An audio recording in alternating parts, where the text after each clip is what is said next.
There is a pepper plant at the back of a raised bed that stopped producing 3 weeks ago.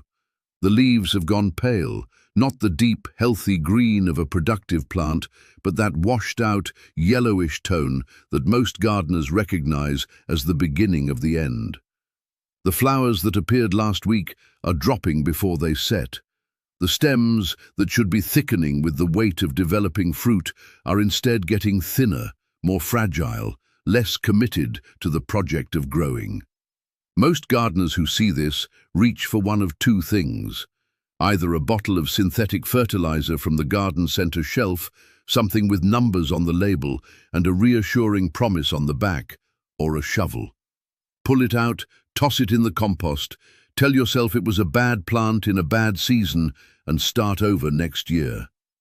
Soil scientists who study exactly what happens in the final weeks before a plant appears to die have found something that changes both of those responses completely. In almost every case where a previously healthy plant begins the pattern of yellowing leaves, dropping flowers, and declining stem vigor, the plant is not finished. It has not crossed some biological threshold beyond which recovery is impossible. It is starving, running out of one or two specific nutrients that the soil can no longer supply in adequate quantities. And those nutrients, every one of them, can be delivered in as little as 48 hours using materials already sitting in the average kitchen.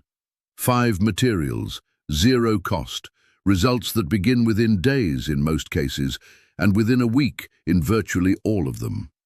These methods have been used by Amish and Mennonite farmers for generations.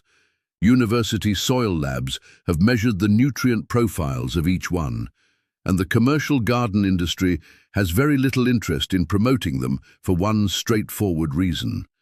There is no profit margin in a banana peel, no packaging, no patent, no premium shelf position. What you were about to put in the trash this morning is in many cases exactly what your struggling garden needs. This is the story of those 5 materials, what each one delivers, why each one works faster than anything sold in a bag, and the specific mistake that most gardeners make with each method that prevents it from producing the results it is genuinely capable of. Number 1 is onion peel tea. Before the next handful of onion skins goes into the trash, consider a question that most people have never thought to ask. Which part of an onion contains more potassium? The white bulb that goes into the soup, or the dry, papery outer skin that gets peeled off and discarded? The answer is the skin. Those dry, thin, apparently worthless outer layers carry one of the most concentrated doses of potassium, calcium, magnesium, and iron found anywhere in the produce section of any grocery store. They also carry a compound called quercetin, the same antioxidant compound found in red wine, blueberries, and apples that researchers associate with cardiovascular protection in humans.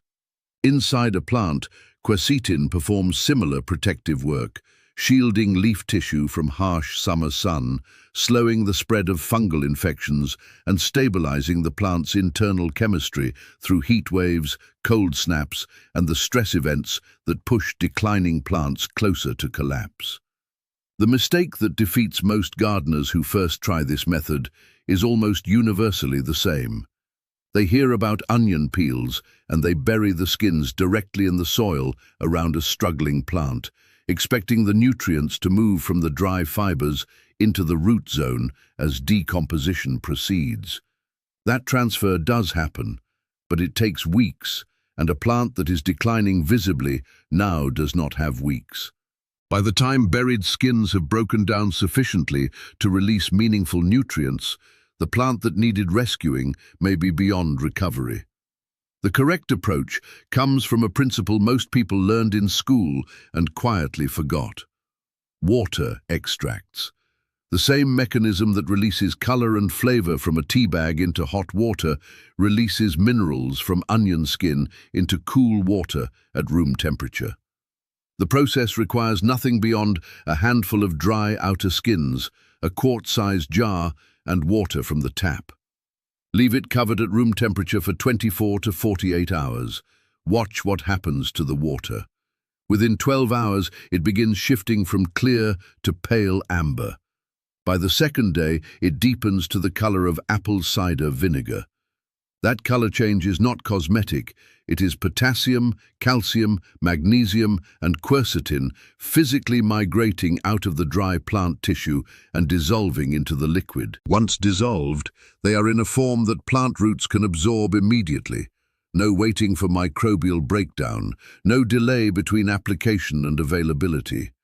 Applied at the base of a yellowing tomato or around a pepper that has stopped setting fruit, this amber liquid begins producing visible results within days. Stem tissue firms up, new leaves emerge noticeably greener than the ones before them. Flower production resumes. The plant's immune response strengthens, stem rot slows, seedling wilt reverses, and the plant that looked finished on Tuesday is producing flowers again by the following weekend. The timing of the steeping matters specifically. The first 12 hours extract the surface minerals.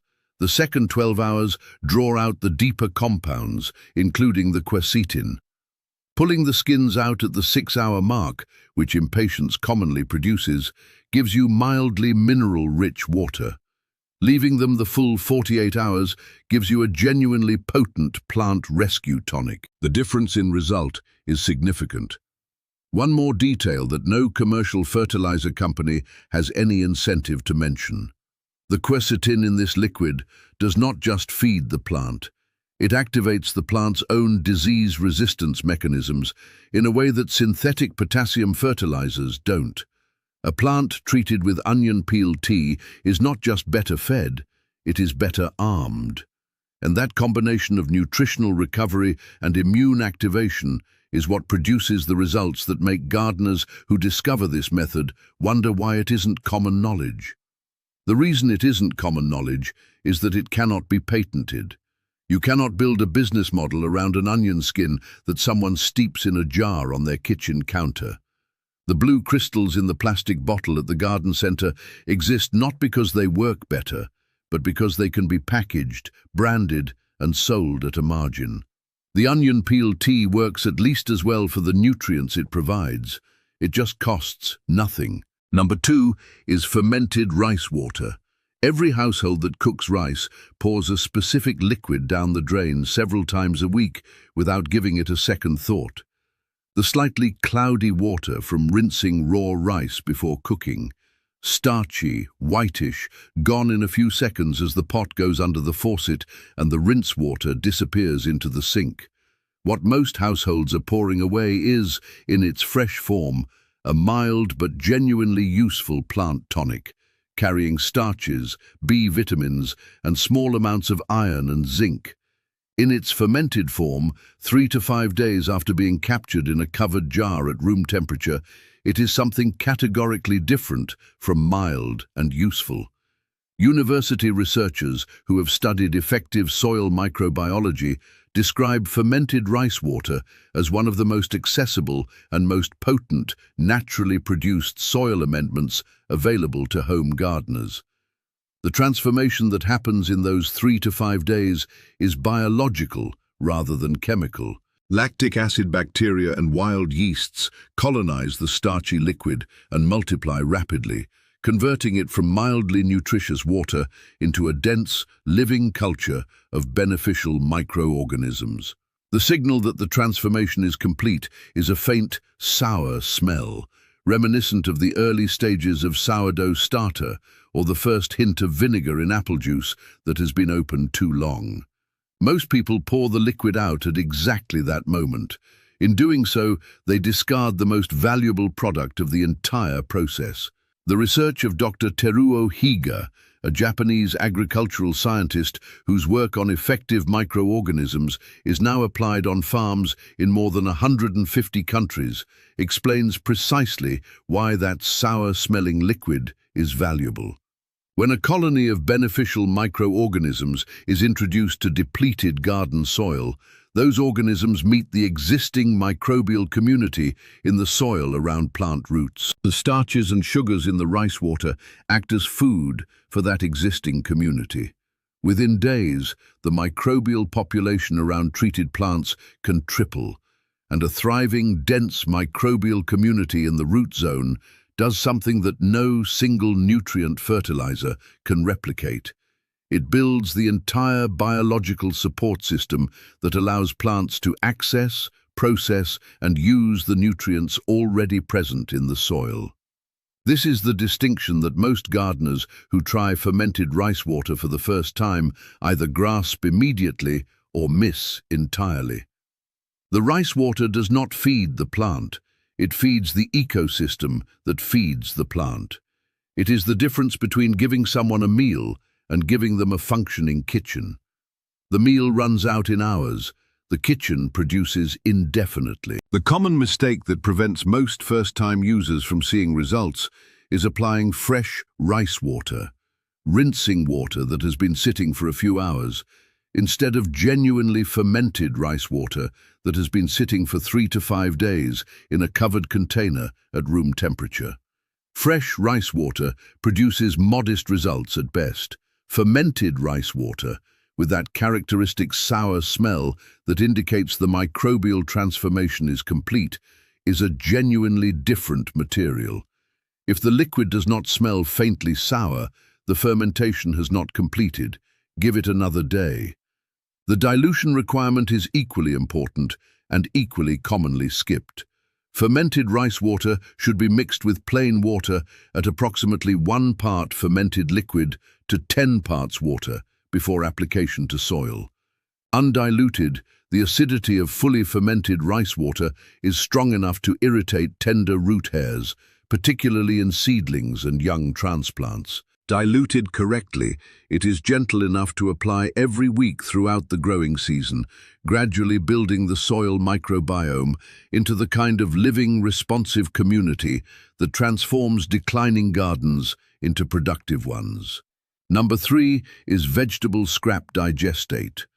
The forgotten tomato softening in the crisper drawer, the cucumber that went limp before anyone used it, the outer leaves of the lettuce head that got stripped off and tossed, the wilted spinach that spent too long in the back of the refrigerator. Most households route these materials to either a trash bag or a compost bin that will not produce anything usable for another 6 months.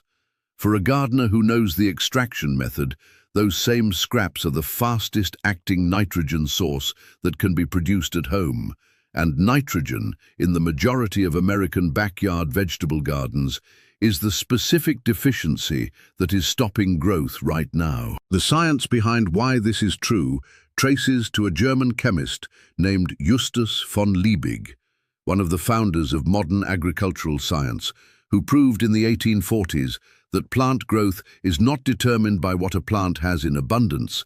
It is determined by whatever single nutrient the plant has the least of.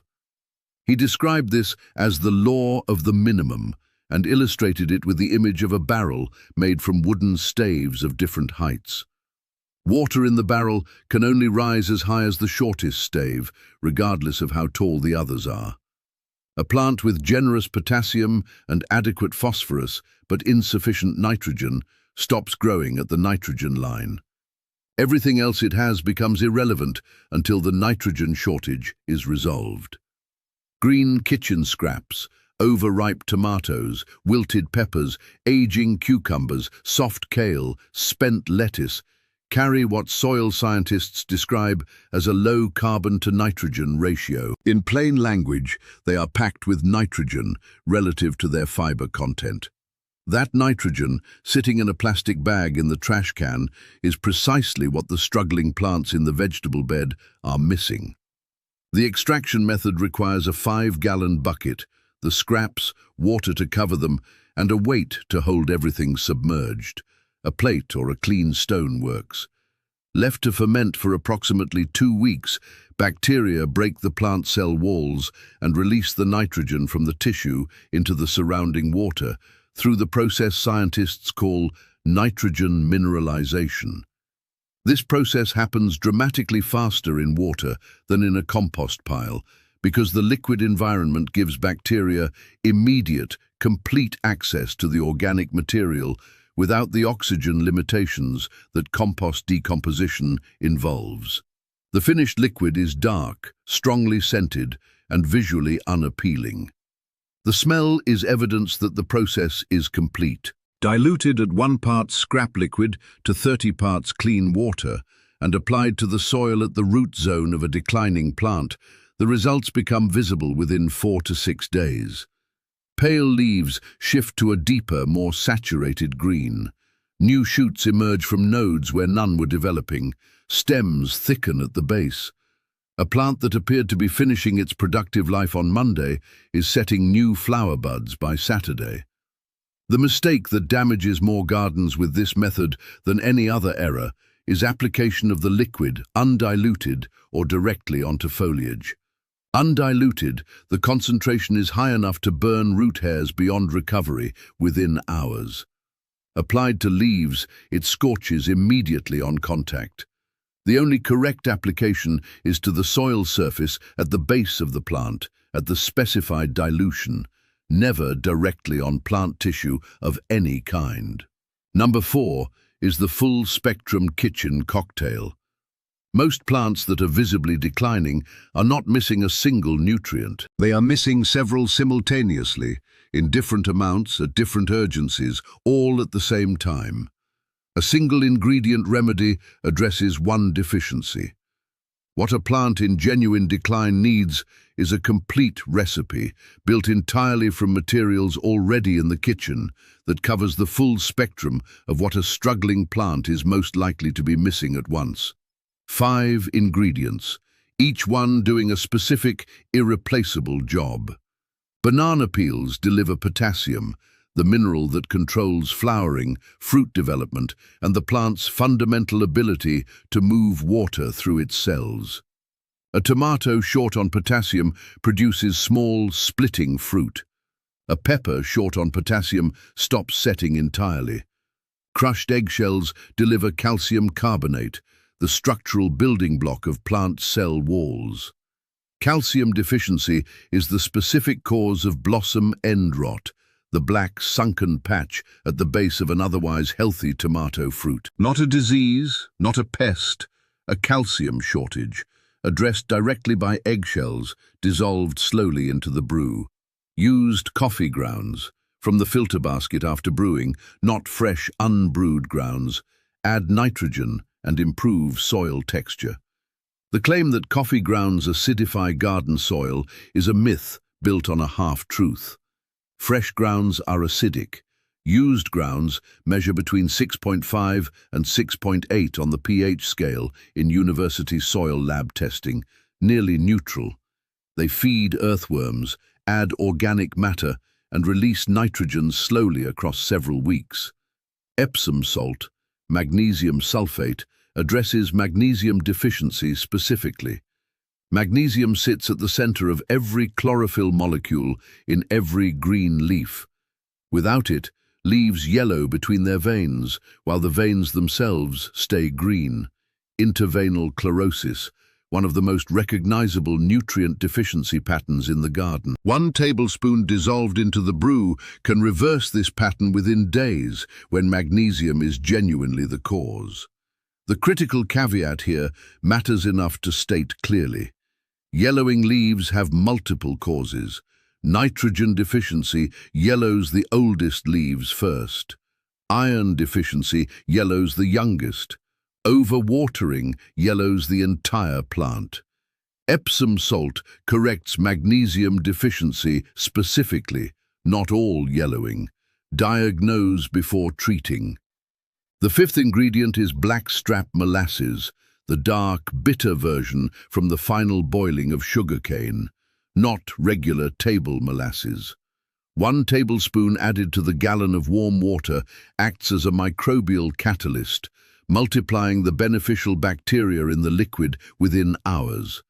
Those bacteria then break down the banana peels, eggshells, and coffee grounds far faster than they would without it. A brew without molasses takes 3 weeks to reach full effectiveness. The same brew with molasses is ready in 3 days. That tablespoon is the difference between a slow-release fertilizer and an emergency rescue tonic. All 5 ingredients steep together in approximately 1 gallon of warm water in a covered bucket for 3 to 5 days. Applied at the root zone at 1 part brew to 10 parts water, results are visible within a week. Number 5 is aged manure tea. Before 1913 and the Haber-Bosch process that created synthetic nitrogen fertilizer, every garden on Earth ran on 2 inputs: animal manure and compost. The trade that followed fed billions of people and simultaneously stripped the microbial life from cropland across the industrialized world. Synthetic nitrogen fed the plant while starving the soil. The old method did both simultaneously. The setup requires a shovelful of aged, dried manure, chicken, cow or rabbit, never fresh, placed in a porous sack. An old cotton pillowcase or mesh laundry bag works perfectly. Tied shut and dropped into a 5-gallon bucket of water for 3 to 5 days, the water extracts soluble nutrients, nitrogen, phosphorus, potassium and trace minerals, while solid matter stays safely inside the sack.